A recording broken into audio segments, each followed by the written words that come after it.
Bom dia, boa tarde, boa noite. Basicamente, em um certo momento, eu fiquei. ah, eu tomei a liberdade para falar sobre a técnica de Sorel e a técnica de Cristo, tanto da área metafísica e materialista, da área histórica, do materialismo histórico dialético de Karl Marx, mas também entrando no que Plínio Salgado escreveu em um discurso em 1936 que foi republicado em 1936 em A Palavra Nova dos Novos Tempos e originalmente publicado em A Ofensiva, em 8 de novembro de 1934. Mas basicamente eu vou só contextualizar. Quem é o Sorel? Quem é essa da teoria do Sorel? Não é o Soros, é o George Eugene Sorel. Ele nasceu em 2 de novembro de 1847 e faleceu em 29 de agosto de 1922. Ele foi um teórico francês, engenheiro e também teórico do sindicalismo revolucionário, com inspirações no anarquismo da ética de Proudhon e também um marxista. Então ele era baseado na revolução, inspirado no marxismo. Só que ele negava algumas coisas que vinham do marxismo clássico, do marxismo tradicional, como o determinismo histórico. Ele negava que todas as forças produtivas de trabalho e desenvolvimento da nação se desenrolavam indo em direção a uma revolução socialista ou comunista. Uma das principais características era enquadrar a eterna luta de classes, a necessidade da ação ativa e geral, de ação primeiro, através de greves e atos violentos e deslegitimar a confiança em qualquer grupo, seja o Estado ou os políticos. O que ele cairia no mérito de negar também os grupos familiares, religiosos, comunitários, sociais e sindicais, eliminando qualquer sentido do agrupamento, recaindo para o individualismo humanista e amoral, em que não faria nenhuma revolução, pois decairia para a autodestruição desses indivíduos anarquizados. Então ele era extremamente humanista, muito centrado no ser humano, tanto de Nietzsche e outros, e ao mesmo tempo ele acabava negando também o próprio agrupamento anarquista de revolução, falando que qualquer indivíduo deveria criar a revolução deles e assim expandirem. Basicamente é essa a teoria de Sorel, ela se diminui a essa característica que é bem ínfima, ela não tem tanto o porquê de existir, e é um mito mobilizador. É o mito da greve geral, desse mecanismo, usar esse mecanismo com conflito violento, tipo como uma espécie de ludismo. Um conflito violento da classe proletária que vai eliminar a burguesia. Que na verdade não vai acontecer isso, só vai substituir uma burguesia. E é uma revolução que vem do indivíduo para a massa. Ou seja, ela vai do individual, da personalidade individual, e se desfaz, porque não existe a massa. A massa não existe, a massa não é composta de pessoas com personalidade. Ela é composta de grevistas, barderneiros, de vagabundos e de outras pessoas que não têm nenhuma significância. Eles não têm nenhuma moralidade, nenhuma ética e nenhum objetivo final que não seja a revolução contra o Estado capitalista. Então não existe um ideal por trás, um ideal no fundo. É literalmente uma tomada usando a greve geral e a violência por parte da classe operária. É uma luta, uma guerra de classes, basicamente, para substituir um por outro. E entrando no contexto da teoria de Cristo, é basicamente o mecanismo que ele surge do ágape, que é o Logos. O Logos é Cristo, que é Deus, e o Espírito Santo. Mas vamos colocar aqui Deus Pai e Deus Filho. Então o Logos ele vem do central, que é esse pensamento do amor ágape, que é o amor incondicional. O amor que é basicamente quase impossível para o ser humano, só que é o amor ideal, de ação concreta, não de só sentimento. Você não só sente, você age de forma concreta com o ágape, através do Logos, que é Cristo, que é a base da transformação pessoal e social. Então ele sai do termo das massas, passa para a personalidade, e essa personalidade não é individualista, ela é comunitária, ela é ampla. Ela não se prende ao indivíduo, ela se prende ao todo o grupo familiar, religioso e político. Ele se expande como se fosse algo orgânico. E também outras características é a não violência ativa. Você pode sim ter aqueles sentimentos da ira e outras coisas, como eu tenho raiva de algo que é errado. É algo comum, só que você não vai se render a praticar a violência contra aquilo. Então é você se submeter à sua resistência por uma moral superior, que no caso um mandamento superior. E entrando no que concerne a técnica de Sorel e a técnica de Cristo apresentada por Plínio Salgado, parágrafo 1º. À margem das reflexões sobre a violência de Sorel, escrevi a lápis, porque a tinta indelével poderia durar mais do que um livro. Esta pergunta, abre aspas, como foi possível aos cristãos vencerem Roma sem este mestre revolucionário? Fecha aspas. O que Plínio Salgado ele interroga, ele faz essa pergunta, é porque como os cristãos em Roma, os cristãos no mundo, perseveraram quando houve a época das grandes perseguições, como eles se mantiveram, sendo que eles não eram adeptos da teoria violenta e anarquista e individualista de Sorel. Se eles não eram adeptos da teoria marxista, mas como é que eles conseguiram existir, continuar coexistindo e aumentando em número? Aí existe duas coisas, que é o determinismo, que Deus desejou dessa forma e não permitiu que fosse destruído, que é uma parte condizente com a realidade, do pensamento espiritualista, pensamento metafísico, e o pensamento materialista da resistência, que do pensamento deve existir outra técnica.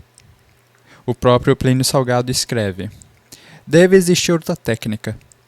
Estou convencido de que existe uma arte de conquistar povos livres, avessos aos arbítrios de todas as tiranias. Esse método ressalta nas páginas dos evangelhos. Atravessou 20 séculos de vitória, nos quais diziam que Roma iria esmagá-lo, e Roma acabou sendo esmagada e o evangelho continuou. No quais diziam que a era da Renascença iria destruir. A era da Renascença passou, foi destruída. Muitos, milhares, centenas de milhares de jacobinos pereceram, mas o evangelho continua vivo. Então, Plínio ele escreve sobre um exemplo disso, um exemplo da perseverança. No caso da legião tebana, dizimada nas Gálias por Maximiliano. Nega-se a incensar aos deuses pagãos. Ela é mais valente na guerra contra os inimigos do império, porém é inabalável na sua crença.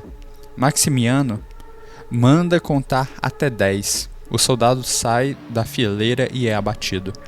Conta-se novamente até 10. O 10º tomba. A legião persiste. Já caiu mais da metade. Afinal, o César impressiona-se. A firmeza é tão grande que Maximiano toma os tebanos para a sua guarda pessoal. E o segundo exemplo que Plínio Salgado passa é: no Coliseu rugem os leões. Quem vai enfrentá-los? Crianças, velhinhos, mães com filhos ao regaço, donzelas inermes. A multidão comove-se. Multiplica-se o número de cristãos. A ideia nova penetra no fórum, nas termas, no Palatino. Fermenta na Suburra.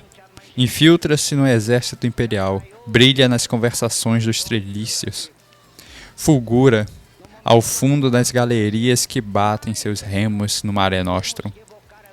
A violência dos perseguidores galvaniza o pensamento que adquire crescente magnetismo e arrasta as turbas. Desde o início, a brutalidade dos tiranos impulsionou a grande revolução. E no caso, que revolução é essa? Não é a revolução materialista de Karl Marx, aquela revolução que é através da violência, através da luta, de maneira violenta, e que visa o golpe, que visa desestabilizar. Não, é uma luta que visa organizar. É uma revolução espiritual, uma revolução que inicia no interior das pessoas, uma revolução até mesmo que pode dizer cultural. E que ela por si só, que é a técnica de Cristo, ela não visa a violência. Porque ela visa ser legítima, ela é legítima e ela é além do que é moral. Porque ela é racional nessa forma. Porque a forma irracional de você tomar algo é através da força. Da força ilegítima, isso é irracional. A força legítima é uma força racional, uma força que vem com a razão. Que é justamente esse, o culto que se fazia era um culto racional, um culto que se diferenciava, não existia a violência de uma revolução materialista. E no caso, ele volta a dizer que pode haver as perseguições, os romanos poderiam continuar perseguindo, mas são inúteis todas as violências e todos os crimes. No fundo das catacumbas germina a primavera do mundo. Podem declarar e fora da lei. Podem baixar créditos para batê-la. Não há velário que esconda a madrugada. O sol há sempre de sorrir sobre as nuvens passageiras. Quem subordinará as estrelas à pujança do mar e o ímpeto das selvas? Aos artigos e parágrafos dos decretos dos humanos. Ninguém poderá deter a marcha do espírito e a renovação da terra. Então isso entra em outro determinismo, que é o determinismo que eu chamo de determinismo cristão. Porque se Marx ele cria o determinismo histórico dialético, que é o determinismo histórico através que tudo está rumando para a Revolução Socialista, Plínio ele escreve que tudo ruma para o destino de Cristo, onde Cristo reina. Algo semelhante ao messianismo, só que não o messianismo que vai salvar, é o Messias que já veio e vai retornar. Então não há a necessidade de outras coisas mundanas, mas sim a necessidade de você cuidar e manter o que é do rei. Então você deve amar ao próximo como a ti mesmo e as outras ordenanças. É nesse sentido que se coloca essas passagens. Porque por mais que digam que para Deus morrer, é algo inerte, é algo que não importa.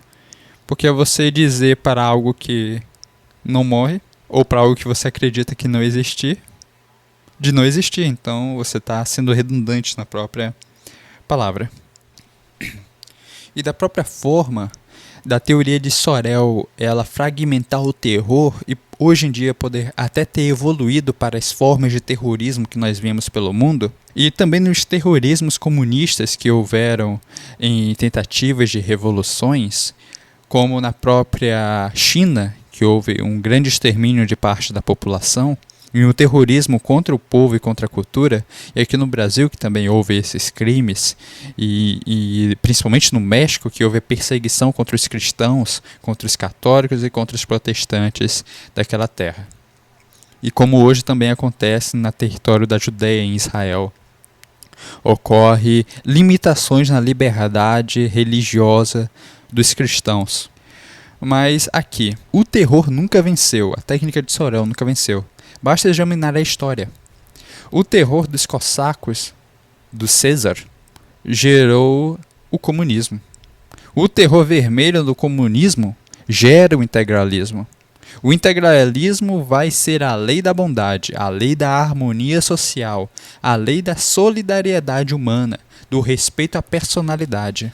Distribuição equitativa da liberdade, a fim de que não se torne monopólio de criminosos, dos maus, e sim o direito e o dever de todos os bons. É o pensamento de que quem é mau deve ser punido por ser mau. Mas com que base nós vamos utilizar o que é mau e o que é bom? Logo no anarquismo, na técnica de Sorel, que o ser humano é totalmente individualista, humanista e amoral, não há como punir. A gente vai punir com base em detrimentos que já foram estabelecidos. Tá, mas foram estabelecidos onde? Porque se por acaso a grande maioria desses indivíduos decidirem que matar não é errado, em todas as circunstâncias, não vai deixar de ser errado. Mas para eles, nessa sociedade nova, vai ser errado. Então chega aqui, que é o argumento que Plínio usa contra os sovietes, contra como o comunismo supostamente venceu, mas na verdade ele nunca triunfou. Enganaram-se os que acreditam que os povos possuidores de uma profunda consciência de liberdade se amedrontam com as ameaças de tiranias. O comunismo, para estar de acordo com Marx, teria que vencer primeiro na Alemanha e na Inglaterra. Jamais supôs Marx que ele vencesse na Rússia.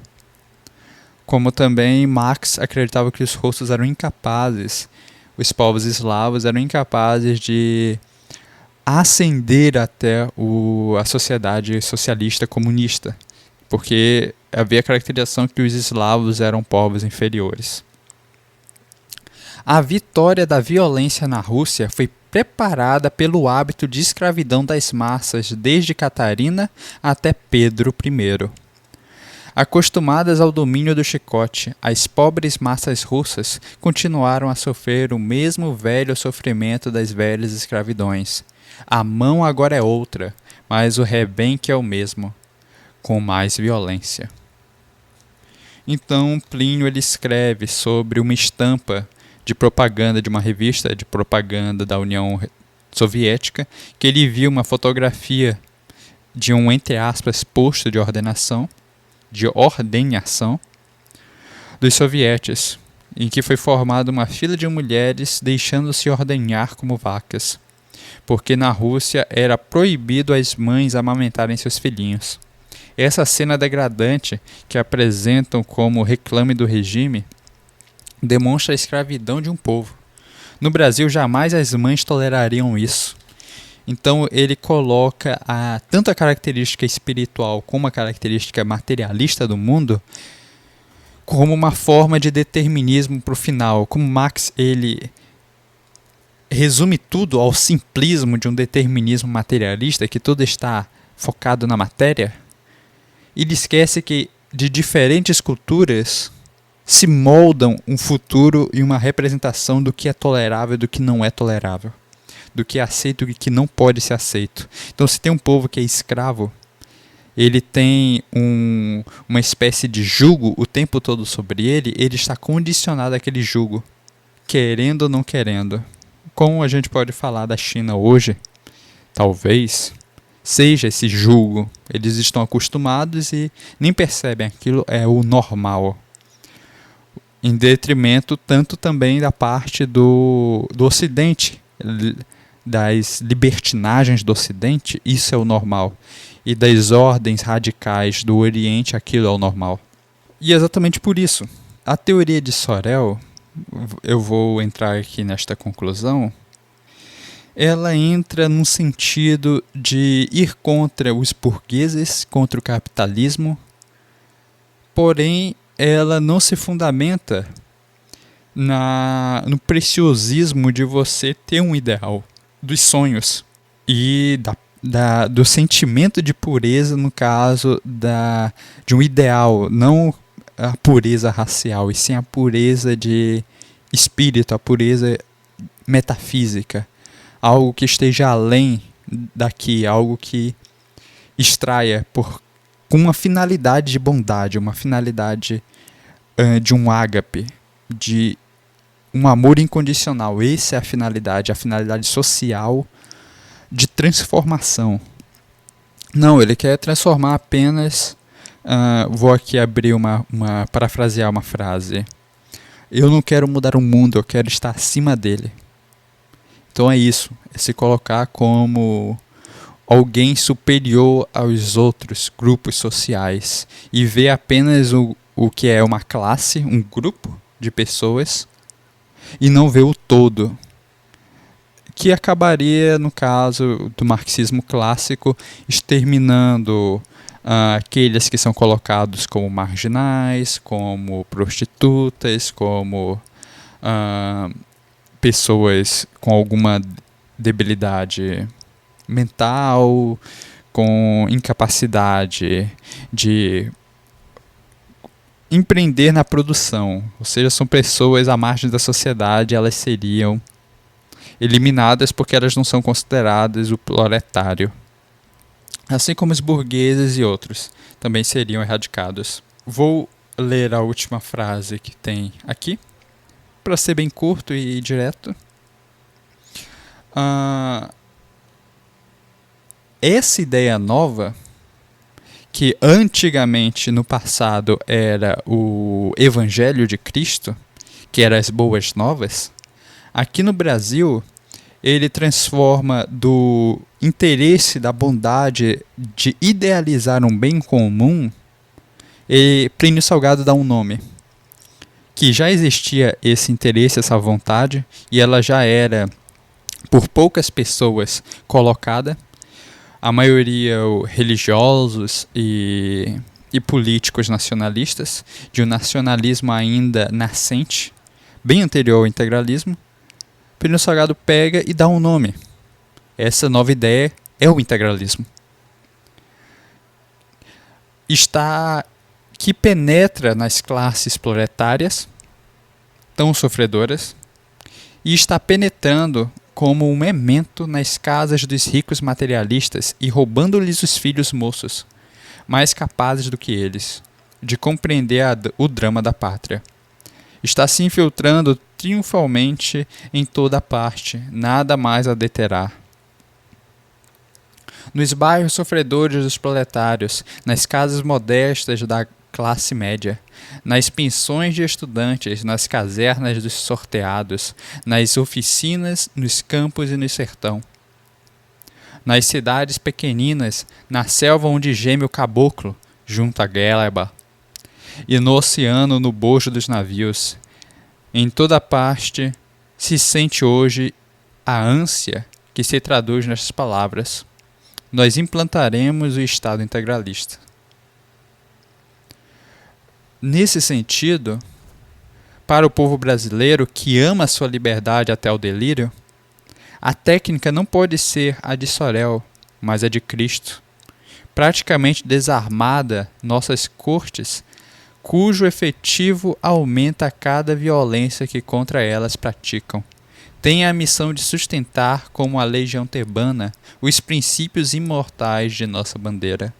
Vendo mais uma vez que a nossa vitória não virá na consequência de golpes técnicos, nem com o resultado de conspiratas contra os governos constituídos, virá automaticamente pela infiltração poderosa nas ideias.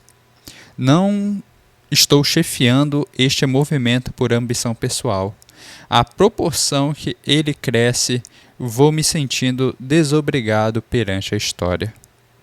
Quero ser a raiz obscura enterrada no coração da pátria. A grande árvore já está em pé. A seiva que a alimenta não sobe através de mim apenas. Eu já me multipliquei em números e em grandes raízes. Que raízes são essas, a mocidade da pátria? A grande árvore cresce, rebenta já em flores da primavera. A juventude é invencível. Ela cresce e o espírito se espalha. Quando ela florescerá, não me interessa. Me interessa que ela floresça e que muitos tomem de seus frutos e de sua virtuosa serenidade. Sua resistência será a resistência da grande árvore aos embates das tempestades. Por isso, camaradas, um povo livre, generoso e heróico não se deve tentar aterrorizar e sim comover. Os métodos de violência não impressionam brasileiros. Que o soviete mude de tática porque não está tratando com escravos. E que os liberais democratas atentem para os excessos de liberdade que os outorgam aos magnatas, aos ricaços, aos comunistas, aos ateus. Porque o povo brasileiro quer salvar a verdadeira liberdade das ameaças do nefando liberalismo. E para isso a pátria deve despertar.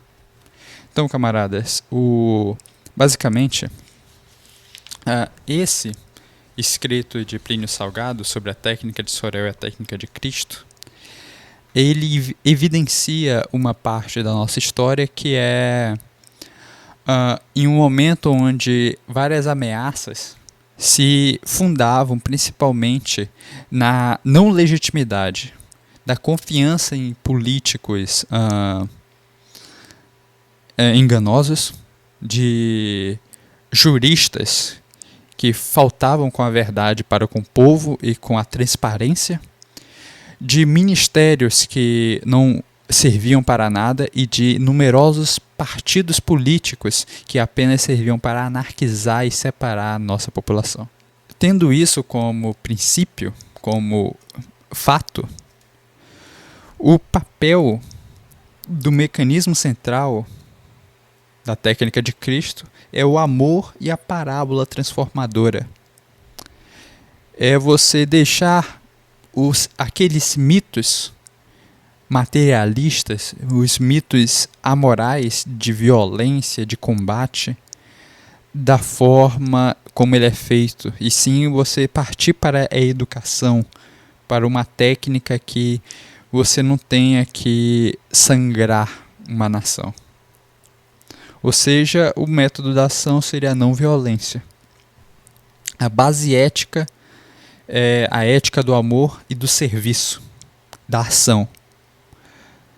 O objetivo é um reino próspero, um reino em que haja harmonia e uma democracia orgânica. E o papel do indivíduo é de servo, porque esse é o papel do indivíduo. Ele é um servo humilde, só que não tolera o mal. Ele pratica o bem, não tolera o mal e serve às vontades da nação. Claro que vendo-se os seus limites e o chefe. Entretudo é isso. Não sei se eu tenho muito mais a dizer. E eu desejo que vocês tenham um ótimo dia. Uma boa sorte nos campos de batalha. Um bom dia, boa noite e boa noite.